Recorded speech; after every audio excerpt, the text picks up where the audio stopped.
Fala, torcida vascaína, a gente está de volta com o nosso canal Vamos Vasco e com mais notícias aí do Vascão. Pessoal, tivemos aí novidades quanto a um possível plano B, caso o Vasco não feche com o Fernando Diniz. Vamos falar dessa possibilidade, vamos falar aqui do jogo de amanhã contra o Operário, onde você vai poder assistir jogadores relacionados, temos volta aí de jogador importante ao time do Vasco.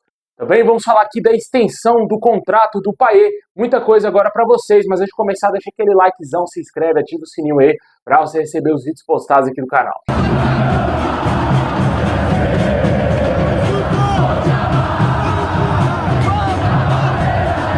Pessoal, amanhã o Vasco irá enfrentar o Operário pela Copa do Brasil. Esse jogo terá transmissão no Sport TV e também no Premier Clubes. E essa partida será às 4 horas da tarde, não se engane. Amanhã é feriado e o jogo será 4 horas da tarde. O Vasco vai enfrentar aí o Operário fora de casa, primeiro jogo lá no Paraná. O Vasco, lógico, busca aí fazer um bom resultado no primeiro jogo para jogar tranquilo em São Januário no jogo de volta, né? A tendência é que o Vasco use força máxima para essa partida, até porque na lista dos relacionados, o time titular do Vasco está presente, né? O time viajou para Ponta Grossa lá no Paraná e esperamos que o Vasco consiga aí um bom resultado e vença essa partida, né? Logicamente, ainda não é certeza que o Felipe Maestro, que será o técnico interino na partida de amanhã até a chegada do novo treinador, irá utilizar o que tem de melhor, né? Irá utilizar Coutinho, Verratti, Nuno Moreira. Não sabemos se esses jogadores descansaram aí dessa maratona de jogos, mas aparentemente eu acredito que deverá acontecer uma mescla nesse time. Eu acho que ele não deverá utilizar força máxima, apesar de ter levado seus melhores jogadores aí, fora Payet e também Maurício Lemos, que seguem lesionados. Eu acredito que ele deverá fazer sim uma mudança. Fato importante é que vamos ter a volta do Piton, deverá ser titular no lugar do Vitor Luiz, que foi muito mal no jogo contra o Cruzeiro. Se fosse para arriscar alguma coisa, eu arriscaria que o Vasco entraria em campo com o Léo Jardim, com o PH na lateral direita, a zaga mesma ali com o João Vitor e também com o Lucas Freitas, a lateral esquerda com a volta do Piton no lugar do Vitor Luiz. O meio-campo, eu acredito que deverá ter alguma mudança ali, possivelmente, talvez Matheus Cocão e Paulinho, talvez ali Hugo Moura e Matheus Cocão, mais à frente ali no Coutinho ali, talvez pode ser que ele seja mantido, ou talvez entre o Garré jogando como meia ali de criação, ou até mesmo o Jair jogando talvez com o meio campo um pouco mais defensivo.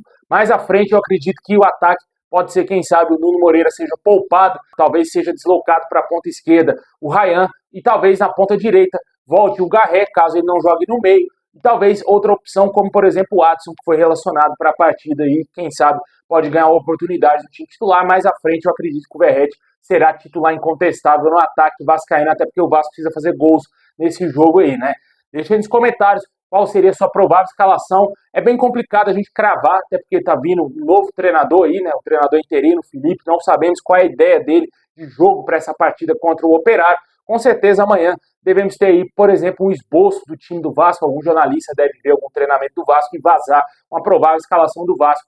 Mas hoje, se fosse para arriscar, eu arriscaria uma mescla no time titular com o time reserva do Vasco para esse jogo contra o Operário, até porque é contra o Operário, né? Um time que está muito mal na Série B.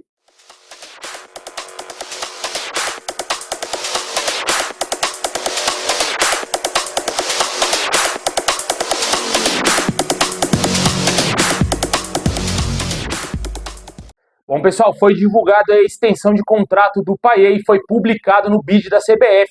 Que o jogador agora tem contrato até o fim de julho com o Vasco, né? Essa notícia já foi trazida inicialmente pelo Globoesporte.com, a gente já falou algumas vezes aqui no canal. O contrato do Payet não ia até o dia 5 de maio agora, e sim até o final de julho.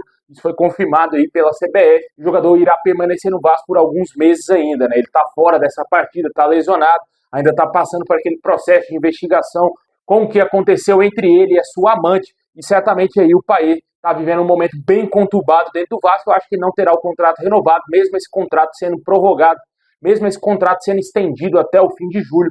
O Vasco certamente não deverá renovar esse contrato até o final da temporada. Eu acho que, acabando esse contrato, o Payet sairá do Vasco, né? O fato é de que o Vasco vai ter que agir antes no mercado, porque se não for realmente renovar com o Payet, vai ter que ter contratado já um outro meia para ser aí o reserva do Coutinho, né? Certamente não será um jogador do quilate do Payet, não deverá vir um jogador fora do padrão aí, né? O Vasco deverá investir pouco nessa posição, já que a prioridade do Vasco, claro, é renovar com o Coutinho, que já é um extra classe aí no meio campo vascaíno, né? Com certeza, ter um outro jogador veterano ali, eu acho que o Vasco não vai buscar, eu acho que o Vasco não vai pagar 1,5 milhão, por exemplo, para um meio campista reserva para o Coutinho, né? Deixe nos comentários o que você acha dessa situação do país, se você acredita que o Vasco vai renovar esse contrato até o fim do ano, eu acho que não, eu acho que ele sairá do Vasco ao término de julho. Bom, tivemos aí uma novidade quanto à busca por treinadores, né? O alvo principal do Vasco, sem dúvida nenhuma, é o Fernando Diniz. Inclusive, saiu a notícia agora há pouco que o Vasco espera até o fim dessa semana para fechar com o treinador e gostaria que ele estivesse à beira do campo no jogo contra o Palmeiras, que será aqui em Brasília, né? O próximo jogo do Brasileirão. Porém, a situação aí, caso o Vasco não feche com o Fernando Diniz, estaria já sendo especulado o nome do Paulo Pezzolano como um plano B para o Vasco. Porém, de acordo com o canal Vasco, quem teria entrado em contato com o staff do Uruguai disse que não houve nenhuma consulta até esse momento, somente especulações. O nome do treinador seria aí meio que um plano B, caso o Vasco não fechasse com o Fernando Diniz. Esse nome já não é a primeira vez que o Vasco tenta contratar nessa gestão do Pedrinho. E, na minha opinião, eu acho que se o Vasco não contratar com o Fernando Diniz, certamente deverá voltar todas as suas atenções para o Paulo Pezzolano, que tem um estilo de jogo mais semelhante ao do Diniz do que, por exemplo, ao do Fábio Carille, que deixou o Vasco. Mas os resultados dele lá na Espanha, no seu último clube, no Valladolid, foram tenebrosos, foram terríveis. O Valladolid teve uma das piores campanhas da história da La Liga e certamente o Paulo Pezzolano tem culpa disso, né? E, na minha opinião, se ele fizer um trabalho semelhante ao que fez no Cruzeiro na Série B, pode ser que seja interessante para o Vasco.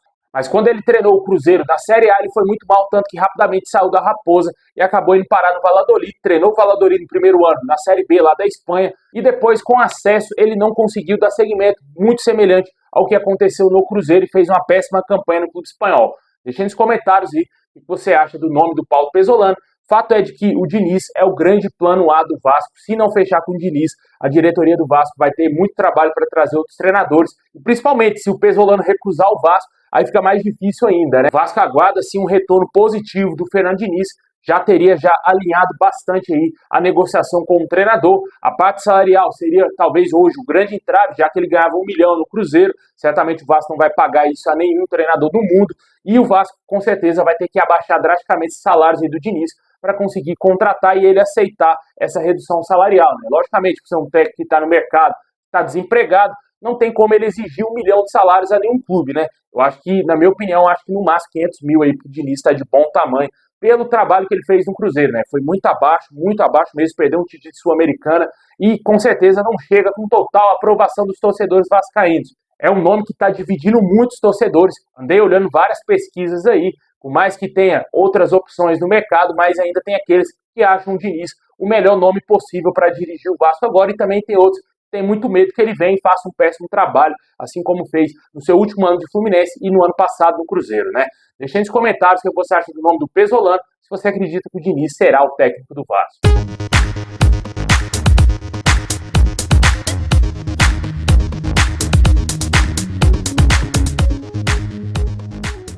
Bom, pessoal, esse é o vídeo de hoje. Valeu demais. Deixa aquele likezão, se inscreve, ativa o sininho aí. Muito obrigado, forte abraço, é nóis.